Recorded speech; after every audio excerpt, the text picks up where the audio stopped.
a journey inward, a path through silence, a question that refuses to fade. This is the universe within. Let it voice continue.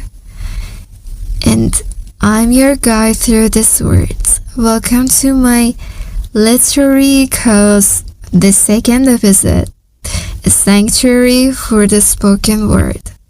Let's continue. Hold this truth close.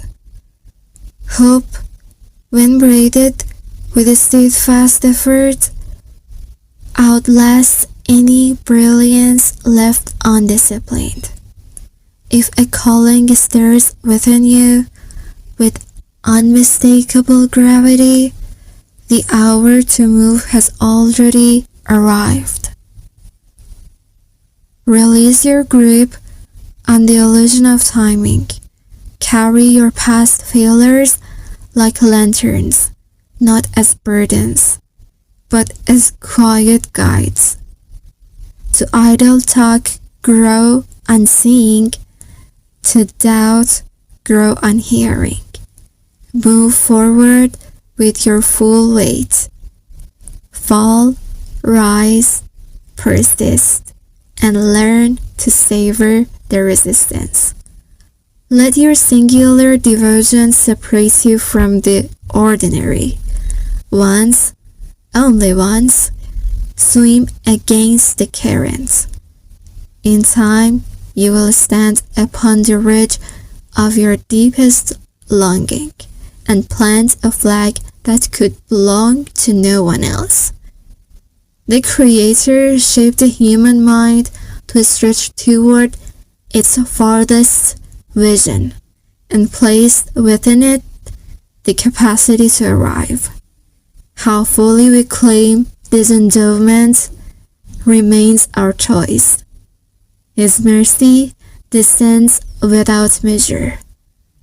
But what have you brought to receive it? A vessel or a shoreline? We carry two hearts, one that sustains the body and one that animates the soul. The first keeps us alive.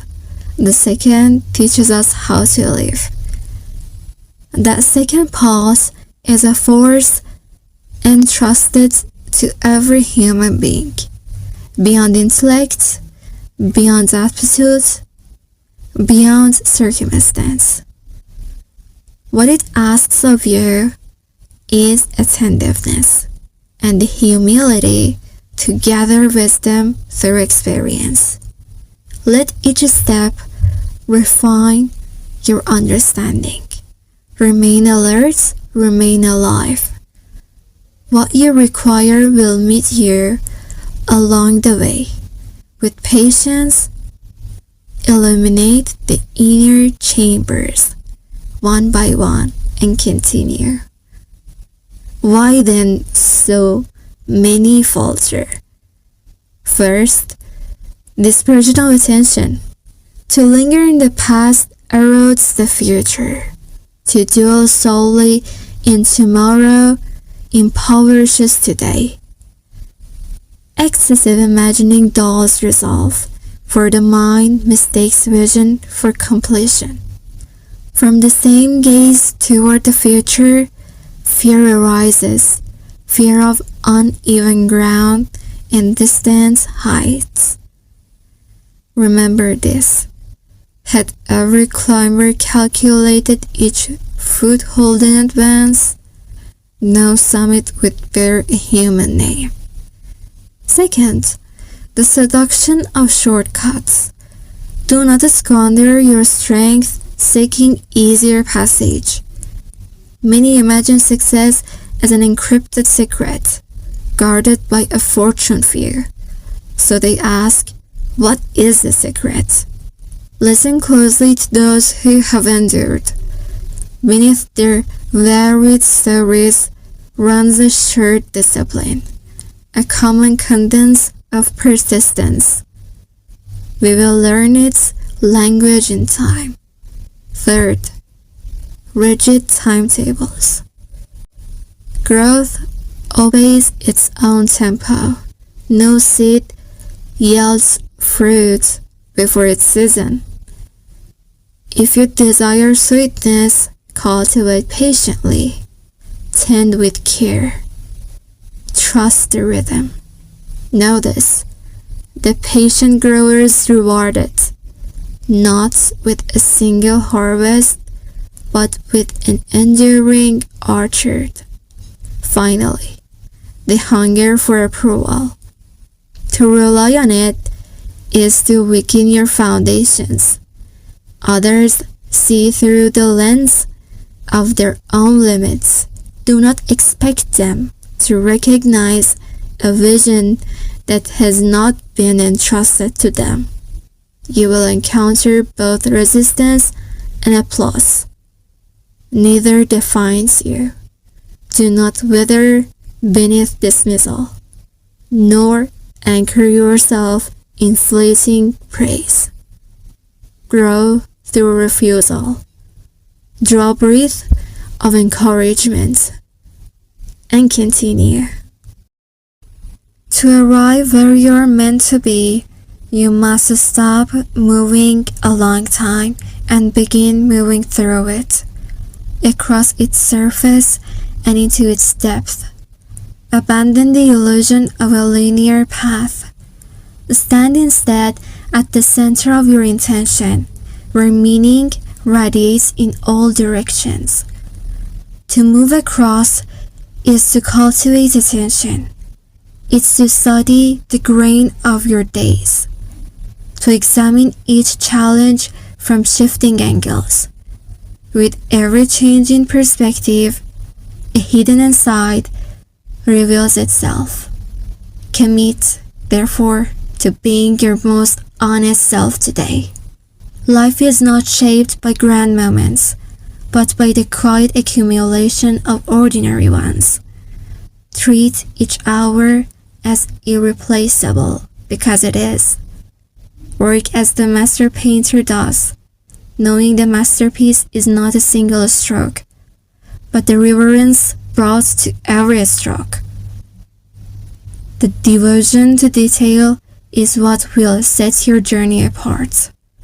To move into the heart is to refine the question you ask in adversity. When difficulty arrives, do not surrender to the hollow loop of "why is this happening to me?" That question drains meaning and pushes purpose into shadow. Ask instead, what understanding is being offered to me here? This shift is not semantic, it's alchemical. It's how weight becomes wisdom.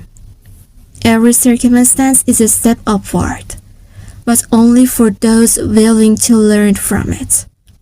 This learning requires releasing your fixation on time and finding value in the lesson itself. Life is a devoted teacher. It will repeat the same lesson patiently until its truth is etched into your character. Become a worthy student so that you grow not only in knowledge but in grace.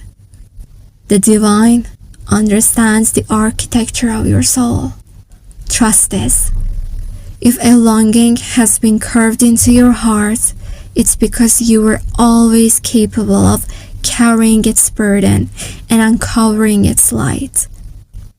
Trust the voice that rises from within.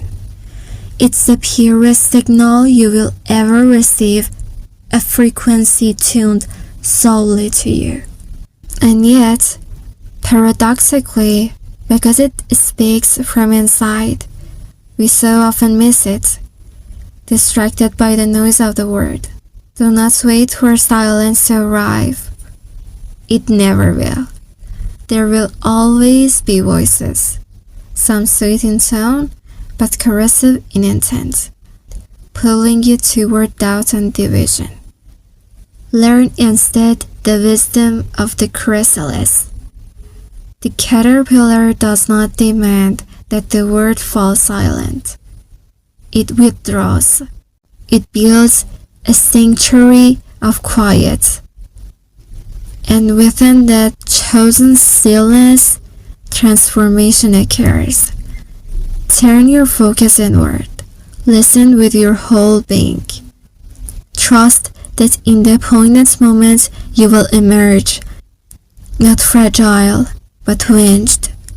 Do not exhaust yourself trying to silence the word. Master the discipline of hearing nothing but the melody of your own spirit. Sometimes the most powerful truth arrives without sound. Silence, alignment, and becoming. Within you flows a constellation of energies, each pulling in a different direction. Peace is not their suppression, it's their alignment. Those who live with true purpose often discover this harmony, not in noise, but in deliberate silence. Chosen silence is a double act, a gentle refusal of external chaos and courageous turn inward. In that inner space, windows open, dark chambers are illuminated, and what was once unconscious becomes conscious, integrated, and alive. Everything you seek already exists within you. It was born with you. It can't be destroyed. Do not search for it in the marketplace of opinions. Let others announce themselves loudly. Let doubt and negativity break against you like waves. This resistance is a terrain of all meaningful paths. This is your arena. Let the spectators shout. Let them wager on your failure. You have only one true rival. The version of yourself that existed before you choose to begin. And when you stand victorious, you will find the crowd on its feet, not merely applauding, but recognizing a truth they witnessed being lived. The path remains open. The question now yours to carry. Until we walk again, listen to its echo.